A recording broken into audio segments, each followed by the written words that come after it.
Welcome to the Hoopsville Coaches Corner, presented by Buffalo Wild Wings here at the Hoopsville National Invitational Classic. Hosted by Stevenson University, I'm Dave McHugh, and I'm now joined by Scott Coval, a head coach for DeSales. And Coach, first and foremost, thanks for joining us. Welcome. Love being here. We should mention we're talking to you before your second game, so we're halfway through it for you guys. Hard-fought game in the first one, but unfortunately an L for you guys against St. John Fisher. I know you guys are looking to rebound, but overall, what are you hoping to get out of this weekend? Well, it's been a great weekend so far, except for the game last night. I mean, Fisher is a very, very good team, very well coached. We've played them in the past a few years ago, and you know, they played better than us, and they deserve to win. I was hoping we would play a little bit better. Hopefully we play a little bit better today. I think today's game is completely different than yesterday's game as far as styles go. Yeah. But so far it's been great. The hospitality's been awesome. Stevenson's done a great job hosting it. I certainly would recommend a tournament for anybody, and if you ever need a team, you're always available. We'll play right? again. I know when we talked about this tournament and what you guys were hoping to do with your schedule, I know your ears perked up. What is it about the tournament? What is it about the opportunities that you get here that is attractive per your out-of-conference schedule? Well, there's so many things that it does for you. One, it gives you a chance to play some teams that you probably normally wouldn't play.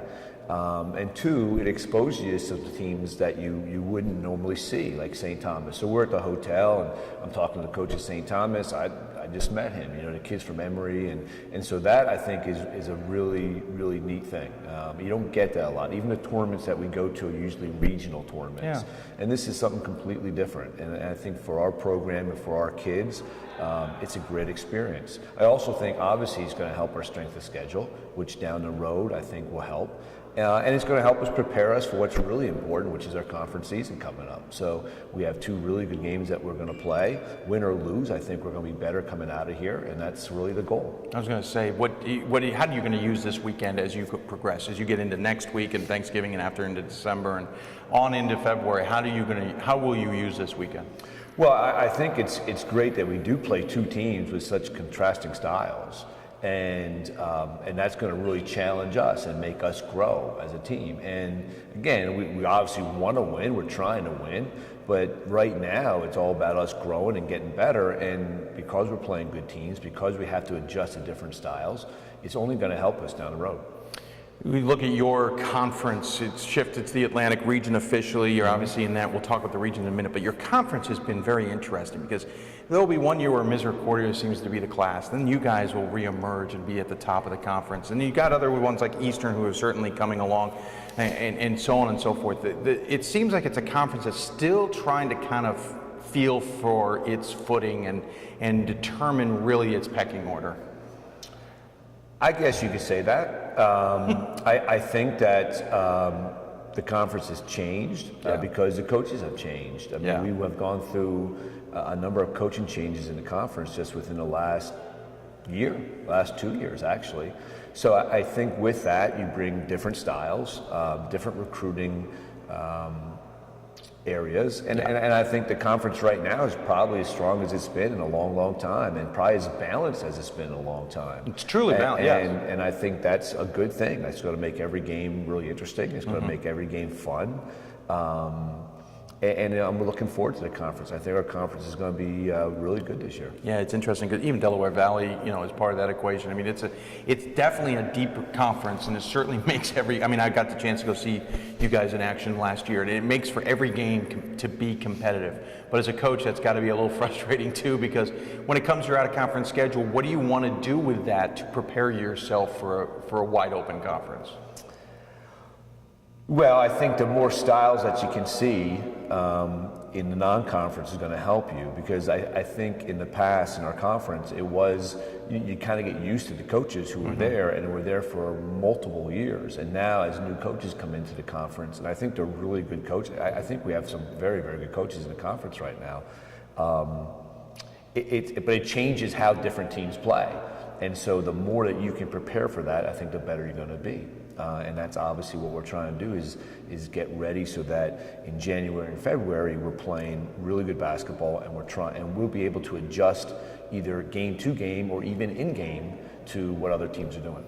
Your region's also fascinating. Obviously you guys are kind of new into the Atlantic, but you're in there with the CUNYAC and the Skyline and You're in there with the NJAC and the CSAC. And what I found interesting at the beginning of the season is noticing the top of the NJAC has gotten good again. You got 2-3 teams that are going to really be part of the regional conversation. CUNYAC could surprise a lot of people, have a couple really good teams. The CSAC's kind of going through some changes as Cabrini has kind of come back to earth a little bit. And then there's, the Freedom Conference.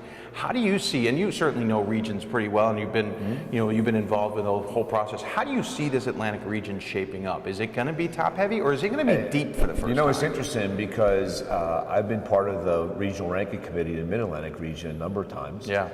And really enjoyed my time on that. Last year was the first year that we were in the Atlantic region, and we're quite frankly just getting used to it. I know there's some very good teams, there's no question. Stockton's in our tournament, in our holiday tournament, so we're really happy to have them. They're going to be very, very good again this year. I think it's going to be a very competitive, and I think you're right. I think it may be top heavy in some conferences, but I don't see that much difference between that and the Mid-Atlantic. Sure. We were in the Mid-Atlantic, and you always have a few teams in each conferences that kind of separate themselves from everybody else. The tough part about the Atlantic recently is we haven't seen a lot of at-large bids coming out of there. We haven't seen them coming out of the Freedom as well. Do you have to have the mentality in this conference and in this region? You can't leave it up to the at-large. You have just got to go win the AQ and hope you get lucky. Well, you hope it's not determined by luck, but you want to. Obviously, I think every coach is looking at it, and they don't want to put their fate in the hands of a committee making a decision. We've been there a few times, and we have not come out on the right side of that, and that's a disappointing thing. I'm not saying the committee did a poor job; they probably made the right decision, but from a personal standpoint, sure. Like, geez, we wish we were included, and we think we deserve to be included. So I think every coach at this point is like, look, let's win the conference. Do whatever we can to try to win the conference, and then we don't have to worry about anything else. And then we're in. And then once you're in, I think we've proven that once we're in, we can win games. And we can advance. But you got to get in first. And that's the first step. And I think the way to do that is through your conference. We should point out that before you got here, you won your 400th game. Obviously, with yesterday's result, we're looking for 401. But first and foremost, congratulations on that. That's a significant milestone. Obviously, you've been at DeSales a long time, and as well as athletics director. What did that 400th win mean to you? David, to be completely honest, leading up to it, it's like, look, you just play games, and it's just what happens. But after it happened, what really touched me was that I've heard from so many people, so many former players, so many of my coaching peers and colleagues. That was what made it really special. I got to be completely honest about that. I didn't think I would feel that way about it, but when I started getting texts and started getting emails from a lot of people who I might not have talked to in quite a while, it made it really special, and so to me it was a special time. A headline on D3 Hoops, I think it was "It's a big deal," because I think Deal was the one that hit the shot that gave you the 400. So nice play. A little play. We like to have fun at the D3Hoops.com website, but it is a big deal. I mean, 400 wins is a significant milestone. Obviously, 500 is the next plateau, as it were. But when you look back, and I'm not going to ever ask a coach what's your favorite win, unless maybe they won a national championship, because that might be too easy. But when you do look back, is there anything that stands out so far in those 400? It is funny because I heard from a person who played for me for 1 year, like the first year I got the job, and he was a senior, and he texted me about it, and I communicate with him quite often, but I thought about back to because he said, hey, I think we were your best team, and our first year we struggled, but he was a very good player, and he's optimistic, and so you start thinking about some of those games where you're just trying to get the foundation built, and you're starting to get, to build the culture that you want, and it's really those guys that built it. And so I started thinking about something. We've had some really big wins. We've been to Elite Eight. We've won some championships. We've been fortunate enough to do some of those things. But when you look back and you say, well, the first couple of years where we're just trying to scramble for anything you can get, those are really special times. I'm sure. When you go through it, they weren't so special. No, but looking back on it, they're always better in hindsight. Yeah, and it was great to hear from a lot of those guys. I've had a number of guys in those first couple of years have contacted me over the last week. One of the last things I wanted to touch on is the dynamic of you being an AD and a head coach. We're here at Stevenson where Brett Adams was the head coach and AD for a long time before deciding to hang up the coaching shoes and just primarily focus on the AD.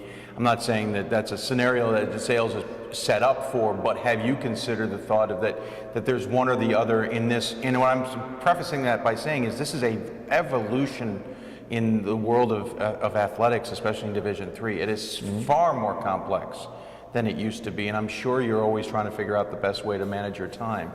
When you hit a plateau like 400, does that make you go, okay, where do I stand and what do I want to keep doing? And we've had coaches even in the Mid-Atlantic region who decided to abandon one or the other. Yeah, I think in our conference there's a number of athletic directors who still coach, not just basketball but other sports. Yeah. And so it's done at a lot of different schools. Yeah. I'm fortunate to be at a place that have tremendous support from the president on down. And not just for the basketball program, but for the whole athletic department, which is great. It's one of the reasons our athletic department's been very successful. Yeah. I've had the good fortune to work with a number of people in our department that really help from the administration side and from the basketball side. So right now it's going well. I mean, who knows what's going to happen a year, 2 years, 5 years from now? I don't know. I don't know how that will be. But at this point, it's working well. Yeah. So I think we're going to stick with it. Always curious about the mentality when it comes to that. I can imagine that is a complex job. You just have to have good help. Yeah. You have to have good and that's help. what I hear. And you have to be able to delegate some things and have good help. And again, at DeSales, we're very fortunate to have that. Yeah. I have an associate athletic director who's terrific. I have an assistant basketball coach who's terrific. So, I mean, those things really, really help you. Yeah, no, absolutely. And that's usually the core I hear is everybody talks about it's those who can help and make it work. Well, I appreciate you taking the time. Glad you could make it here to the Hoopsville Classic and looking forward to seeing you guys finish it off here today. As always, we give the coach the final word. Any final thoughts you want to share with us? No, I just, it's an awesome tournament. And I've always watched it, and now we're in it. Yeah. And I appreciate you inviting us down. And again, anytime we'll come down at any point. We've had a great experience so far. We'd love to be able to play well in an hour or so and have a nice bus ride home. But I think this is a terrific tournament with some really, really good teams, and hopefully this will continue for a long time. I got a little nervous when I saw the temperature around 32. These guys in bad weather, traveling south, it gets dicey. We've had some long bus rides. Yeah. Long bus rides that shouldn't have been. Yeah. So, well, thanks so much for coming. Dave. Scott Coval from DeSales, part of the Hoopsville National Invitational Classic here at Stevenson University, and part of the Hoopsville Coaches Corner presented by Buffalo Wild Wings.